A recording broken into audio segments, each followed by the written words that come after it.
Syria में शांति के मुद्दे पर जारी कोशिशों के बीच ईरान ने तुर्की को सीरिया के खिलाफ सैन्य अभियान न छेड़ने की चेतावनी दे दी। यह मुद्दा रूसी राष्ट्रपति पुतिन ने भी अपने ईरान दौरे में तुर्की के राष्ट्रपति रेजिप ताइप एर्दोगान के सामने उठाया था। और इसी बीच ईरान के सबसे बड़े नेता आयतुल्लाह खामनेई ने भी इस मुद्दे पर तुर्की को धमकी दी। असल में तुर्की के राष्ट्रपति ने कुछ दिन पहले चेतावनी दी थी कि वो जल्द ही उत्तरी सीरिया के 2 शहरों में बड़ा मिलिट्री ऑपरेशन करेंगे, क्योंकि तुर्की सीरिया में सक्रिय कुर्द लड़ाकों के संगठन YPG का पूरी तरह से खात्मा चाहता है। उसका कहना है कि उसके देश में आतंकवाद फैलाने के लिए यही संगठन जिम्मेदार है। इसलिए तुर्की हर हाल में इस संगठन और खास तौर पर कुर्द लड़ाकों से बदला लेना चाहता है, जो ईरान को किसी भी कीमत पर मंजूर नहीं है। क्योंकि ईरान चाहता है कि सीरिया में कुर्द समुदाय के शिया मुसलमान सुरक्षित रहें।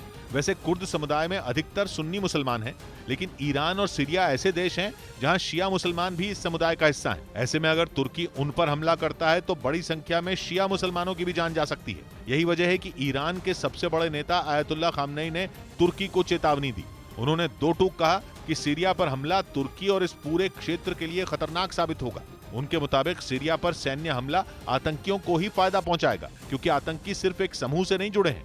इसके साथ ही उन्होंने इस मुद्दे को बातचीत से सुलझाने पर जोर दिया।